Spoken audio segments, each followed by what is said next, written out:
en el contexto de esa fiesta antigua, recordando la redención de Dios de Israel de la esclavitud de Egipto. Jesús tomó esa cena y la transformó en una cena nueva. Y ahora, cuando vemos el gran punto redentor en la historia, no vamos a Egipto, vamos al Calvario.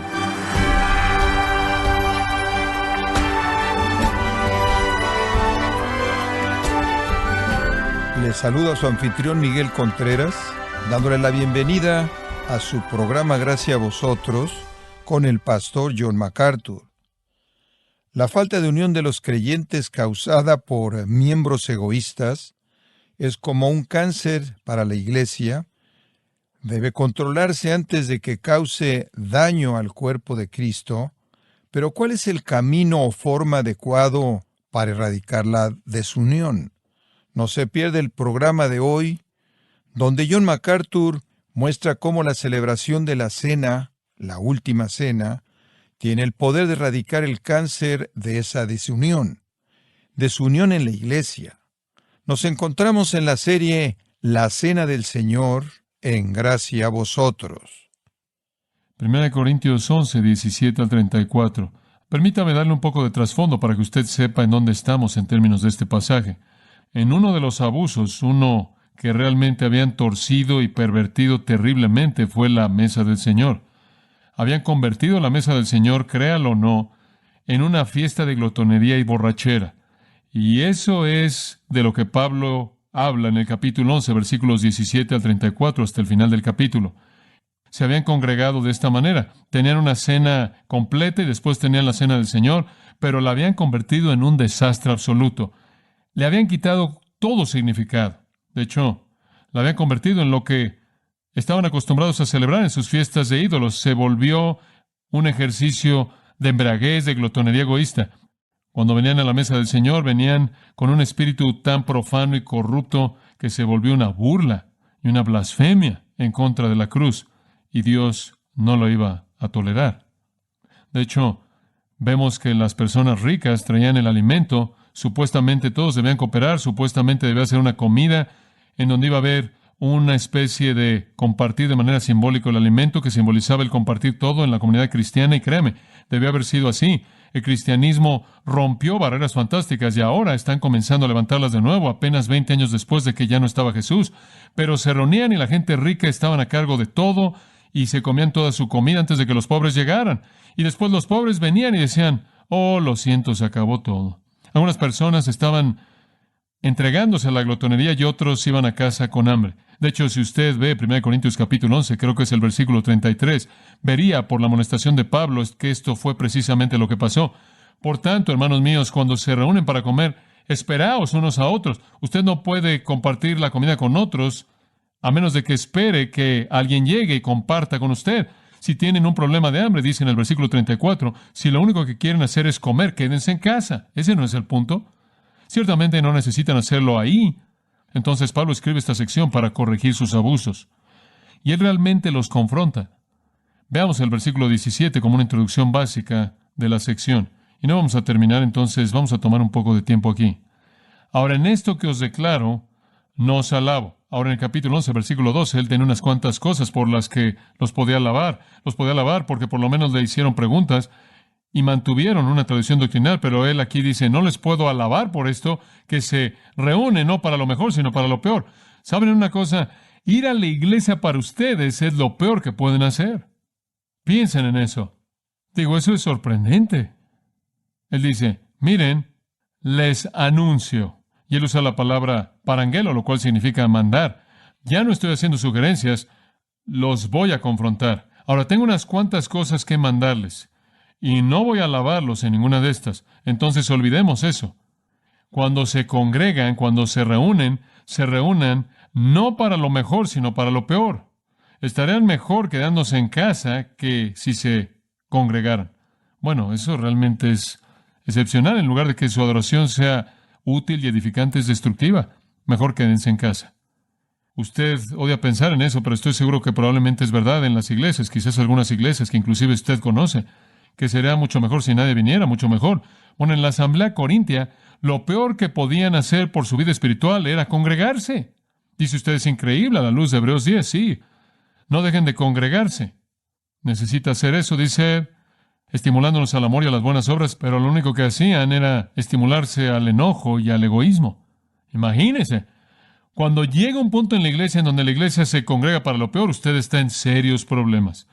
Habían degradado la fiesta de amor en un ejercicio egoísta, de glotonería, de embriaguez, y habían metido ahí la cena del Señor al final. Los hermanos pobres eran heridos, habían convertido la cena del Señor en una fiesta para satisfacer el hambre, los elementos de la comunión eran manejados de manera irreverente, y Pablo dice, voy a corregir esto. Entonces el versículo 17 es una reprensión general. Entonces estas son las cosas que él está reprendiendo en su asamblea. El mal uso de la comunión y el mal uso de los dones espirituales, pero para esta ocasión es la comunión lo que está en su mente. Primero Pablo habla de la perversión de la cena del Señor, y en cierta manera he presentado el contexto para usted un poco en los versículos 18 al 22, la perversión de la cena del Señor. Versículo 18. Porque en primer lugar, cuando se unen como iglesia, la palabra iglesia, eclesía, nunca es usada en el Nuevo Testamento en referencia a un edificio. Nunca. Siempre es usada en referencia a una asamblea de personas. Sea que estén vivas, muertas, universal o local, siempre es gente. Una iglesia es un organismo. Entonces, cuando se congregan en la iglesia, sigo oyendo una y otra vez en el griego que hay esquismata entre vosotros, y en parte lo creo. Ahora, esquismata es un término interesante. Se refiere básicamente a una diferencia de opinión. Quiero que entienda la palabra aquí, porque creo que estamos viendo otra dimensión en la vida de problemas de la iglesia corintia. Se refiere básicamente a una diferencia de opinión. Por ejemplo, en Juan 7:43 y Juan 9:16, Juan dice acerca de Jesús, hubo una división entre el pueblo. Y lo que significa en esos dos ejemplos es que algunas personas decían que Jesús era de Dios, y algunas personas decían Jesús no es de Dios, y el comentario de Juan ahí es que hubo una división, una esquismata entre el pueblo. Lo que él quiere decir con eso es que hubo una diferencia de opinión. Es una diferencia de opinión acerca de algo. Entonces él dice, cuando se congregan, continuamente oigo que hay diferencias de opinión entre ustedes. Cuando la iglesia se congrega, en lugar de unir y tener comunión, lo único que hacen es discutir. Discutir. Ahora eso es realmente triste. Y esa es la razón por la que desde el comienzo mismo del libro, en 1 Corintios 1:10, Pablo dice, os ruego, hermanos, por el nombre del Señor Jesucristo, que todos habléis lo mismo, y que no haya más de estas diferencias de opinión, sino que se unan de manera perfecta entre vosotros con la misma mente, teniendo el mismo parecer, deben tener el mismo entendimiento, la misma opinión, la misma actitud y hablar lo mismo. En lugar de esto, se congregan y pelean por todo. Dice usted, bueno, ¿qué es lo que hace que una iglesia pelee así? ¿Qué hace que una iglesia se divide en pequeños grupos? Le voy a decir lo que la causa. Pablo se lo dio de manera tan clara como usted lo puede oír. Y yo, hermanos, no puedo hablar a vosotros como espirituales, sino como ¿qué? Como a carnales. No son carnales porque habiendo entre vosotros divisiones y contiendas y demás, y envidia, no son carnales. Lo que la causa es la carnalidad, andar en la carne, hacer lo que la mente dice en lugar de andar en el espíritu y hacer lo que Dios dice que causa división. Lo que más debe temer la iglesia en mi mente es la división. Eso es verdad en la mente de Pablo.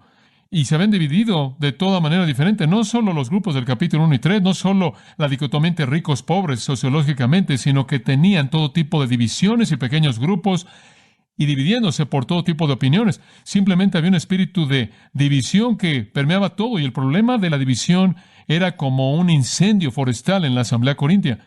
Y llegaron a la mesa del Señor, y conforme se sentaron para comer, conforme se sentaron para tratar de tener comunión en torno a una comida, simplemente era tan obvio que estaban tan fracturados que hicieron una burla de todo esto. Y Pablo dice, en parte lo creo. ¿Cómo es posible que en parte lo creo? Porque lo he oído tantas veces. Estoy seguro de que hay algo de exageración y quiero que sepan que no lo creo de manera total. Ahora él avanza en el versículo 19 y esta realmente es una información interesante. Él dice, lo creo por esta razón. Lo creo porque también debe haber divisiones entre vosotros para que los que son aprobados puedan ser manifiestos entre vosotros. Hombre, esa es una afirmación extraña. ¿Oye usted lo que dijo? Él dice, la razón por la que creo que tienen división es porque debe haber división entre ustedes para que los que son aprobados puedan ser manifiestos. Dice usted, ¿está diciendo él que la iglesia tiene que tener divisiones? ¿O herejía? En algunas versiones. Sí. ¿Qué significa la palabra herejía o división? Me da gusto que lo preguntó porque eso es muy importante. La palabra herejía no significa totalmente lo que hemos hecho que significa en la actualidad. La palabra herejía, como se traduce este término en griego en algunas versiones, básicamente viene de una raíz que enfatiza la idea de una decisión de escoger. Simplemente significa la decisión de un grupo que se aferra a una opinión dada. Le voy a decir cómo entenderlo. Es traducido de nuevo en los evangelios por la palabra secta. Es un grupo de personas que tienen una opinión. No tiene que ser mala, no significa que es buena. Es usada en un sentido neutral, digamos en Hechos 24, habla de la secta de los nazarenos, no necesariamente es malo. Es usado en un sentido malo en Gálatas 5:20, en donde se refiere a una de las obras de la carne, herejías, o lo que significa diferencias de opinión, y ahí tiene que ver con una contención egoísta, tiene que ver con una actitud centrada en uno mismo, de divisiones, y así es usada aquí.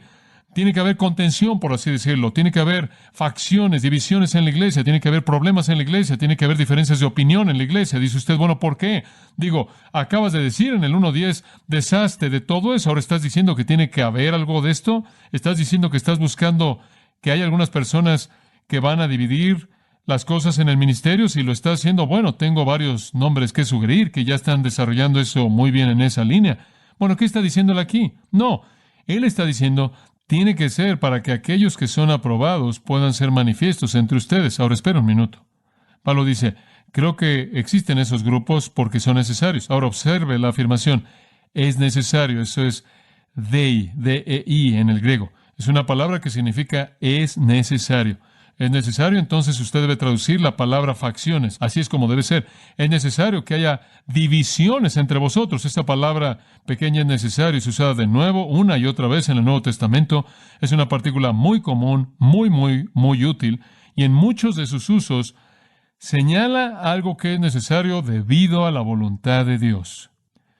Es usada de algo que es necesario debido a la voluntad de Dios. Por ejemplo, es necesario que Jesús padezca y, ¿verdad?, muera y vuelva a vivir. Es necesario que vaya a Jerusalén. Usted encuentra esa pequeña partícula de nuevo, una y otra vez, conectada con algo que Jesús debe hacer, porque esa es la voluntad de Dios. Y aquí tenemos lo mismo. Es necesario. ¿Por qué? Porque Dios está haciendo algo que lo necesita. ¿Qué está haciendo? Él está probando a ciertas personas y haciendo que sean manifiestas para ustedes. ¿Cómo? Porque cuando los problemas llegan y las divisiones llegan, usted va a descubrir quiénes son las personas buenas, los dokimoi, los aprobados, el oro que va a salir del fuego purificado.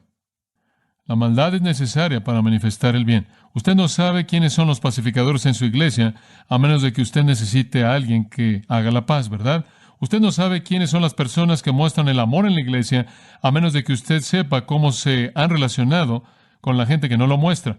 Como puede ver, es la adversidad y la lucha y la contención que hace que el liderazgo verdadero, las personas que verdaderamente son piadosas, los que realmente están andando en el Espíritu, se eleven hasta la parte de arriba y sean visibles para todos. El problema tiene una manera de manifestar la personalidad y tiene una manera también de manifestar la espiritualidad. Los dokimoi son los que se aferran ahí y dan evidencia de andar en el Espíritu en medio de una situación difícil. Por ejemplo, en 1 Tesalonicenses 2:4, nos dice algo acerca de estos dokimoi. Esa es una palabra griega para probado o aprobado. Dice, como fuimos los dokimoi literalmente de Dios, esa es la idea, si no la traducción. Como fuimos los dokimoi de Dios, los aprobados, los probados por Dios, de que se nos encomendara el Evangelio. Ahora escuche, Pablo dice, aquí hay algo acerca de los aprobados. Son aquellos a quienes Cristo les encomienda el ministerio. Una de las cosas que hacemos en la iglesia como ancianos y líderes es buscar a personas a quienes necesitamos dar ministerios. Necesitamos una persona aquí, una persona ahí, o queremos ver a quién es, a quien Dios realmente está moviendo para que tengan un ministerio para el Señor. Queremos ver quién es a quien Dios realmente está tocando. Y entonces es muy importante que esa persona, antes de que se les dé un ministerio, sean aprobados. Y una de las maneras muy obvias en las que la gente aprobada se eleva hasta la parte de arriba y se vuelve visible es cómo responden a la dificultad dentro del cuerpo de Cristo, cómo enfrentan la adversidad, cómo enfrentan los problemas, cómo enfrentan las luchas, cómo enfrentan los desacuerdos. Esta es una manera de manifestarle al cuerpo los dokimoi, los aprobados. Y ellos son los que son aptos para el servicio especial. Y realmente creo con todo mi corazón que una de las razones por las que la gente sale de ministerios eficaces o no tiene ministerios eficaces para Cristo, inclusive sale de ministerios pastorales y del campo misionero, es porque cuando están frente a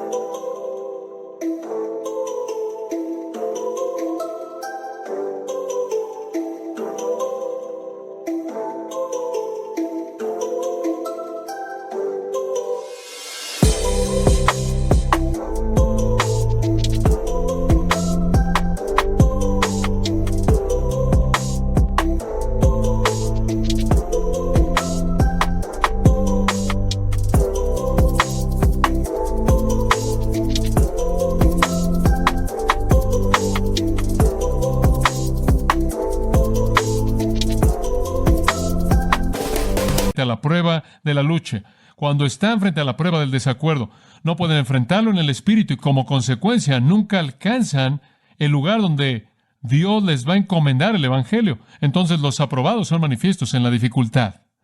Es en la lucha que el oro pasa por el fuego. ¿Lo ve? Y entonces Dios dice, en la iglesia lo van a tener, porque esa es una manera en la que van a ver quién puede guiar y quién puede ministrar. Creo que Pablo, inclusive en su propia vida, entendió esto como una expresión de gracia por parte de Dios, no como algo de lo que él era digno, sino que Dios lo había aprobado por su gracia. En Santiago 1, creo que es interesante, que Santiago 1:12 dice, bienaventurado el varón que soporta la tentación, porque cuando él es dóquimo realmente, otra manera en la que usted ve al hombre aprobado, él es el hombre que atraviesa por la tentación y sale victorioso. Usted ve a su alrededor y dice, ahora, ¿quiénes son los santos aprobados? Son los que enfrentan la lucha y son los que soportan la tentación y son los que recibirán, cuando son probados, una corona de vida. Y esa corona, el Señor, el Dios justo, el juez justo, la dará. Ahora usted ve que estos son los dóquimos. Añadiría que los dóquimos son los cristianos verdaderos. El trigo entre la cizaña. 1 Juan 2:19 habla de que salieron de nosotros porque no eran de nosotros, y salieron de nosotros para que se manifestase que no eran de nosotros. El problema había hecho que algunas personas salieran, y como consecuencia la gente dijo, oh, ese es el trigo y esa es la cizaña. Y es verdad que la iglesia en el proceso de la purificación va a tener divisiones, va a tener tentación para que los aprobados se eleven a la parte de arriba, para que sea obvio para todos nosotros quién es el liderazgo, quién es la gente que ha probado que es capaz espiritualmente y que es responsable espiritualmente. Dice en Tito 3:10, si usted encuentra a alguien que causa divisiones, dele una amonestación, dele otra amonestación. Si no escucha esas dos, sácalo para proteger la pureza de la iglesia. La pureza de la iglesia está en juego. Entonces él dice divisiones y los pecados van a entrar a la iglesia, más vale que se preparen para esto, va a suceder. Dice usted, bueno, ahora lo he visto en mi ministerio, voy a hacer eso. Simplemente voy a estar por todos lados tratando de ayudar a los líderes a desarrollar y crear muchos problemas. Digo, mientras que tenga que estar ahí, estoy dispuesto a hacer el sacrificio. ¿Lo ve? Bueno, solo quiero apresurarme a decirle algo que podrá ayudarle en esa área. Simplemente no me gustaría que usted hiciera eso sin que realmente lo pensara un poco. Y la razón por la que digo eso es porque usted podría meterse en algunos problemas, porque en Mateo dice esto en el capítulo 18, versículo 7, simplemente escuche esto, dice, y eso significa problemas.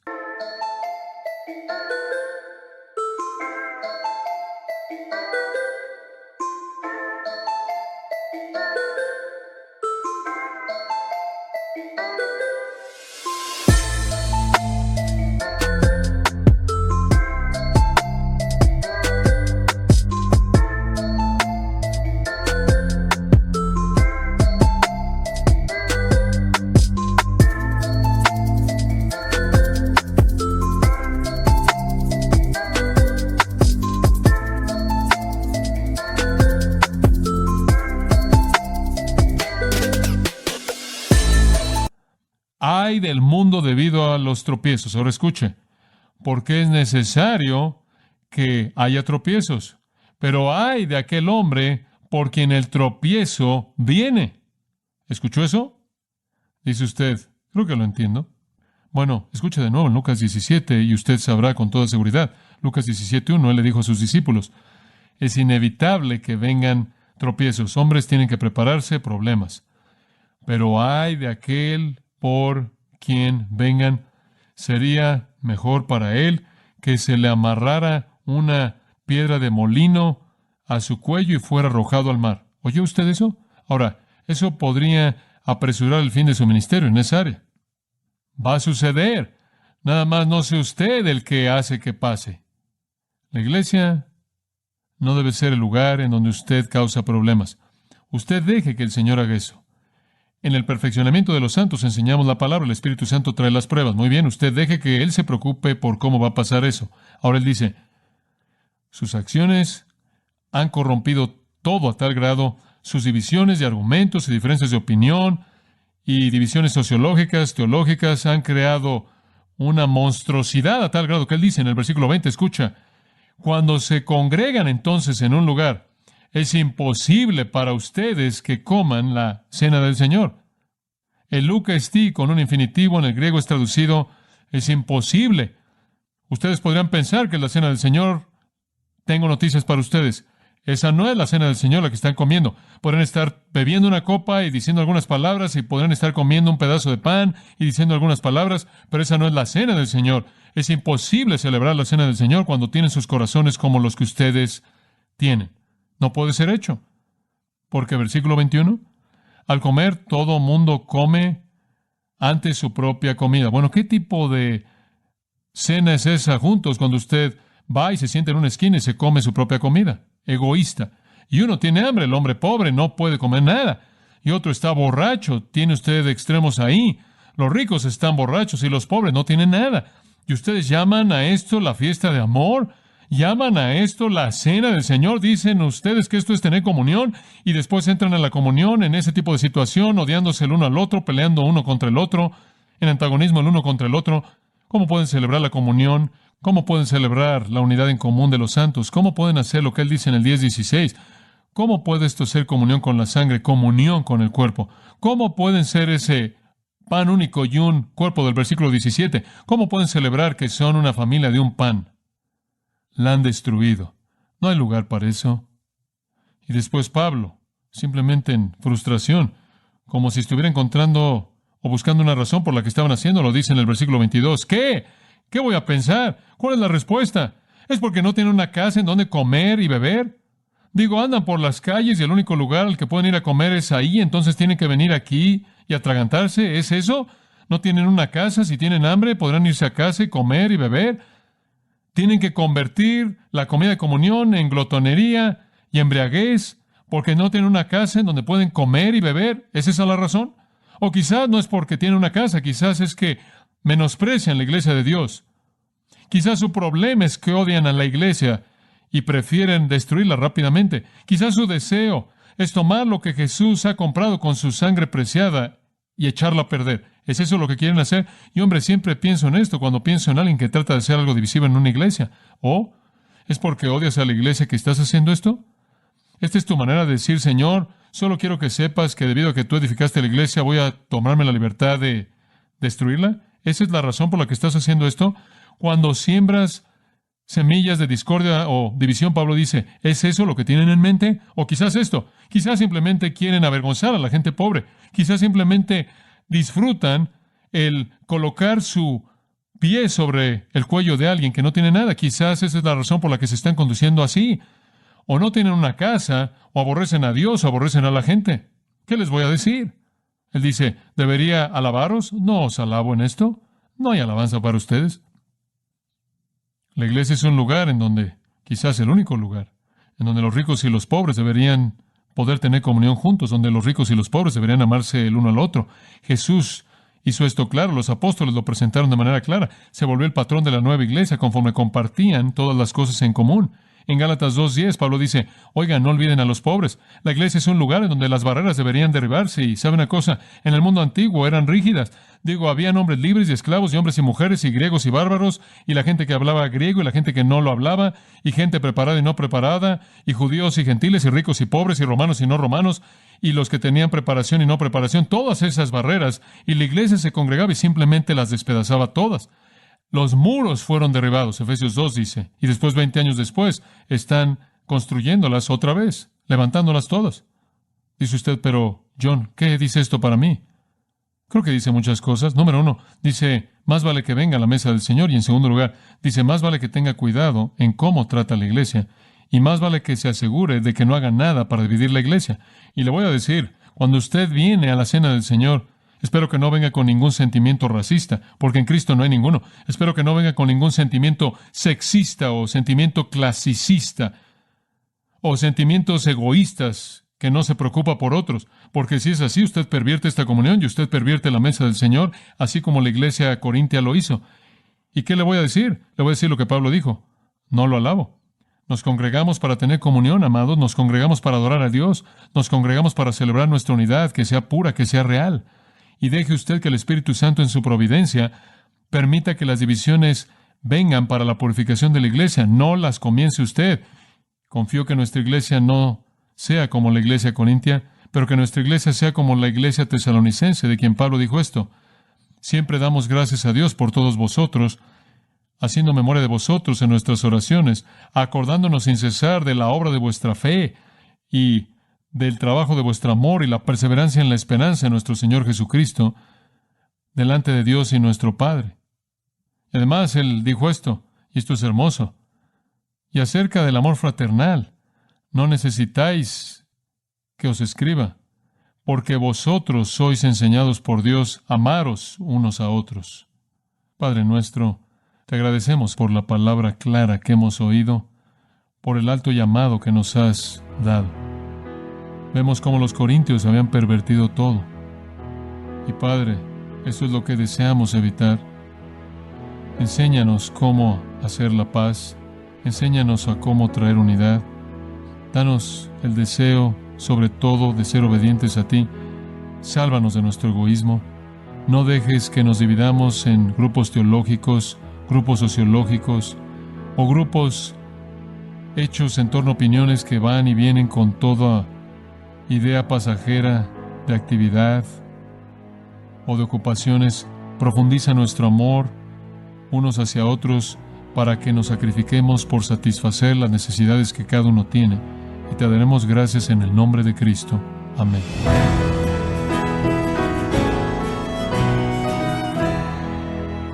Hemos escuchado a John MacArthur en este estudio práctico acerca de la Cena del Señor, dándonos una serie de lecciones que nos muestran qué es la comunión y cómo debe practicarse en la iglesia. Parte de la serie La Cena del Señor, aquí en Gracia a Vosotros. Estimado oyente, le invitamos a leer el libro El Aposento Alto, escrito por John MacArthur, donde analiza algunas de las promesas más conmovedoras y poderosas de todas las Escrituras. Lo puede obtener en gracia.org o en su librería cristiana más cercana. También le comento que puede descargar todos los sermones de esta serie en la Cena del Señor, así como todos aquellos que he escuchado en días, semanas o meses anteriores, animándole a leer artículos relevantes en nuestra sección de blogs en gracia.org. Si tiene alguna pregunta o desea conocer más de nuestro ministerio, como son todos los libros del pastor John MacArthur en español, o los sermones en CD, que también usted puede adquirir, escríbanos y por favor mencione la estación de radio por medio de la cual usted nos escucha en Gracia a Vosotros. Es importante conocer no solo el país y ciudad de donde usted nos escucha, sino también la radio. Para quienes contactan nuestro ministerio por primera vez, pueden solicitar una copia del mensaje de promoción sin costo alguno, un mensaje por oyente únicamente. Si usted vive en los Estados Unidos o Puerto Rico, escríbanos a Gracia a Vosotros, P.O. Box 4000, Panorama City, California, 91412. O puede escribirnos a través del siguiente correo electrónico: radio@gracia.org. Le damos las gracias por su tiempo y sintonía en nombre del pastor John MacArthur y del personal. Y le comento que estamos orando para que Dios continúe extendiendo su gracia en usted mientras nos acompañe en la próxima edición para continuar desatando la verdad de Dios un versículo a la vez, aquí en Gracia a Vosotros.